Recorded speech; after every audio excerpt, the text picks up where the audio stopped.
Oi gente, tudo bem? Já tem algum tempo que eu tô querendo responder algumas perguntas de vocês aqui e hoje eu vou fazer isso. Desde que eu compartilhei meu relato de parto aqui no canal, pra quem não assistiu ainda, clica aqui pra ver. Várias perguntas surgiram, vários comentários, várias observações e hoje eu selecionei 5 perguntas que eu acho que podem ser dúvida de outras pessoas também pra responder aqui nesse vídeo. Então vou responder perguntas especificamente sobre o parto, porque foi um vídeo que realmente suscitou bastante questões, tá bom? Então a primeira pergunta que eu selecionei foi: como foi a saída da placenta? Bom, a saída da placenta aconteceu mais ou menos meia hora depois que o Francisco já tinha nascido. Ele já estava mamando nessa hora, o colostro, e eu pari a placenta, naturalmente. Veio mais uma contração e a placenta saiu, foi assim.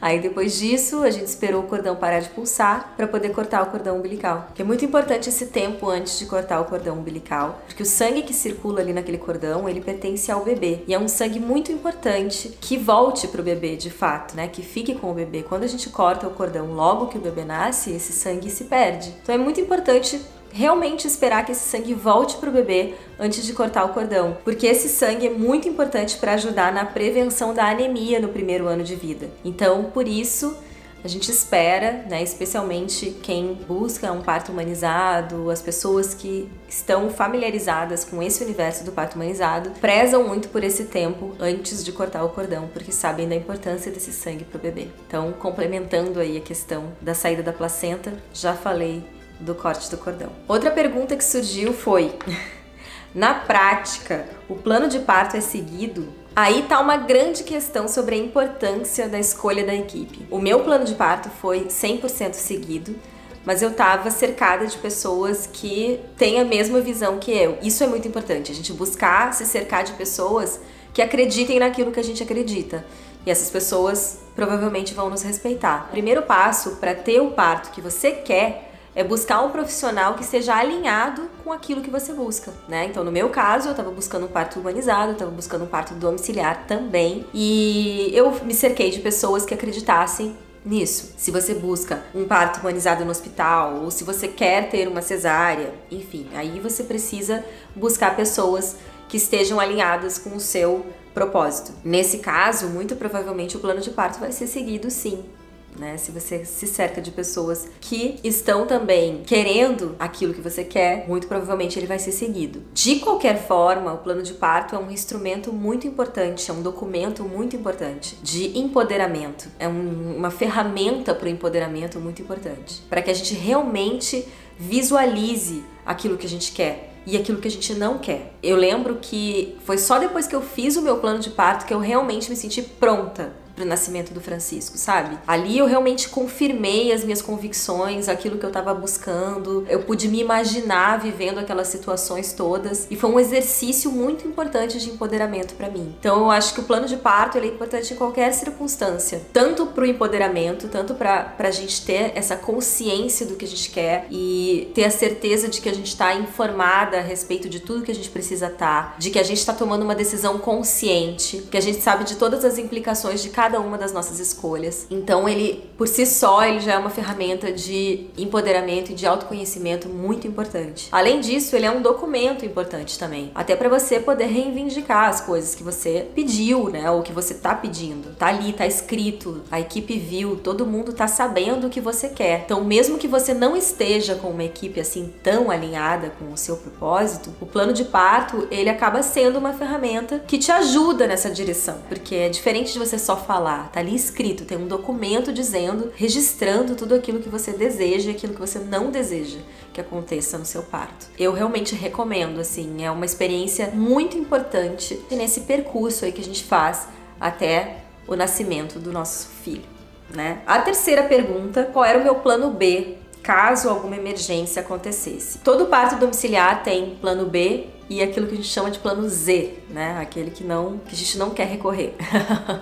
Então eu tinha o meu plano B e o meu plano Z. Então, em caso da necessidade de uma transferência, por qualquer necessidade de auxílio que precisasse do ambiente hospitalar, eu tinha o meu plano B, que era o meu hospital de referência, aquele que o meu plano de saúde cobre, aquele que eu queria ir, caso eu precisasse. E para uma situação de emergência, tinha o plano Z, que era um outro hospital, muito mais próximo do que o plano B. Era um hospital público, mas que a gente tem a indicação de um médico que trabalha lá e que é humanizado. Então, seria a minha opção no caso de uma emergência. Nenhum parto domiciliar pode acontecer se não tiver um hospital a no máximo 15 minutos do lugar, né, da casa, enfim, em questão, 15, 20 minutos. Então, não acontece, né, nenhum médico compactua, nenhuma equipe compactua com um parto domiciliar que esteja muito afastado de qualquer possibilidade de socorro. É claro que antes disso, antes da chegada desse dia, a gente se informa sobre todas as questões,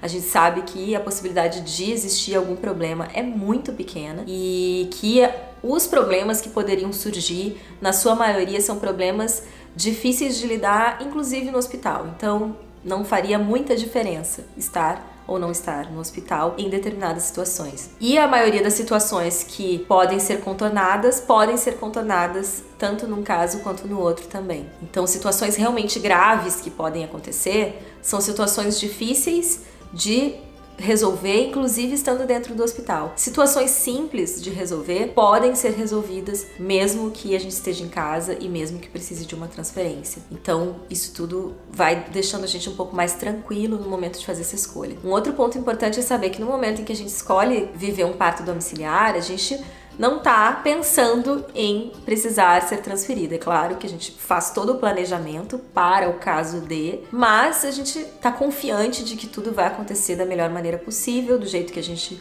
sonhou e imaginou, e foi assim que foi comigo. É fundamental para viver um parto domiciliar, né, que a gravidez seja uma gravidez totalmente saudável, que o bebê esteja muito bem, que esteja tudo ok com a mãe, com o bebê, que tudo tenha transcorrido muito tranquilamente, de forma saudável durante toda a gestação. Então, esses são alguns pontos importantes que vão sendo observados ao longo da gestação para que se possa fazer essa escolha. Então, não é qualquer pessoa, não é em qualquer situação que se pode viver um parto domiciliar. E tudo isso é conversado com a equipe, com o médico, com todo mundo. Como conversar sobre o plano de parto com o obstetra? Eu diria o inverso. Eu acho que um obstetra que não conversa com a sua paciente sobre o plano de parto, a gente precisa prestar atenção, porque é um documento realmente muito importante para que essa gestante tome consciência das escolhas que ela está fazendo e para que ela eventualmente tire dúvidas de coisas importantes que ela pode ter dúvida no processo. Então, eu acho que um obstetra que não puxa esse assunto, que não fala sobre isso em nenhum momento, já é de se estranhar. De qualquer forma, mesmo que o seu obstetra não fale sobre isso, a melhor maneira de falar sobre isso é falando naturalmente, dizendo: olha, esse aqui é meu plano de parto, eu gostaria de te entregar, quero que você leia, aqui tá tudo que eu quero, tudo que eu não quero, e esse profissional deveria receber isso da melhor maneira possível, porque a gestante tem todo o direito de expressar aquilo que ela deseja. Afinal de contas, gravidez não é doença, né? É uma condição natural da vida, é um processo totalmente fisiológico, e o nascimento também. Então não há motivo para que a mulher não possa ter escolhas do que ela prefere que aconteça com o corpo dela naquele momento. Até mesmo em caso de doença a gente tem escolha, né? A gente tem escolha do tratamento X ou do tratamento Y, do remédio X ou do remédio Y. Ó, esse aqui dá tal efeito colateral, esse aqui não sei o quê. A gente tem escolhas, mesmo quando é uma situação crítica. Na gestação, que não tem problema nenhum, que é uma situação absolutamente natural, por que a gente não pode escolher? Né? Então, o médico deverá receber da melhor forma possível, e se não receber, aí mais um motivo para se tomar com certo cuidado e tentar entender o que está acontecendo, o que pode estar aí por trás dessa resistência em receber um plano de parto, que é um documento tão necessário. Quanto custa um parto assim? Se é preciso ter uma ambulância na porta? Bom, não é necessário ter uma ambulância na porta, eu não tive ambulância na porta, e se houver necessidade de alguma transferência, isso é feito com o carro, da mesma forma que seria se você fosse para o hospital para ter o seu bebê. Então, não tem ambulância na porta, tá? Não precisa ter, pelo menos.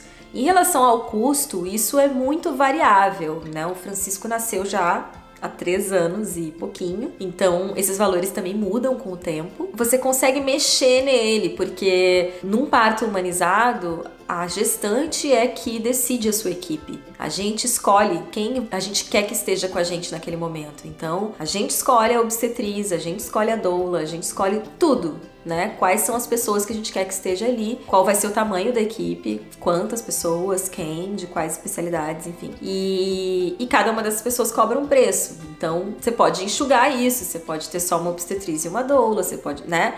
Então, isso varia, não tenho como dizer um número agora, até porque também os anos passaram, então eu não tenho muita ideia agora de como estão esses valores, mas sei que cada um desses profissionais cobra um valor em separado e a soma disso tudo é que vai ser o valor do parto. E então isso pode variar bastante de acordo com a quantidade de profissionais envolvidos e quem são os profissionais, obviamente. Mas uma coisa legal é que muita gente que é dessa área da humanização consegue fazer algumas condições melhores, né? São pessoas geralmente mais receptivas, mais sensíveis e que estão sempre abertas à conversa. Se a pessoa tem alguma dificuldade muito grande de pagar, então combinam uma forma de pagamento específica, N maneiras de se conversar a respeito de valores. Você pode gastar num parto em casa a mesma coisa que você gastaria num hospital, ou você pode gastar muito menos. Depende realmente da sua equipe. E é isso, gente. Essa foi a última pergunta sobre parto.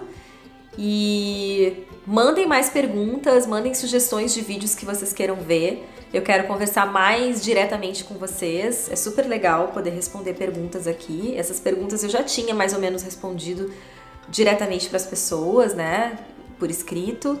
Mas foram algumas perguntas que eu pensei que eu achei que poderiam ser de interesse de outras pessoas, que outras pessoas poderiam ter essas dúvidas também e de repente não perguntaram. Então acho que é legal trazer isso aqui num vídeo para que mais pessoas possam tirar essas dúvidas também. Se vocês têm outras perguntas sobre outros assuntos, sobre o que vocês quiserem saber, mandem e de vez em quando eu vou fazer algum vídeo respondendo pra gente poder conversar mais. Tá bom? Espero que vocês tenham gostado desse perguntas e respostas. E é isso, até o próximo vídeo.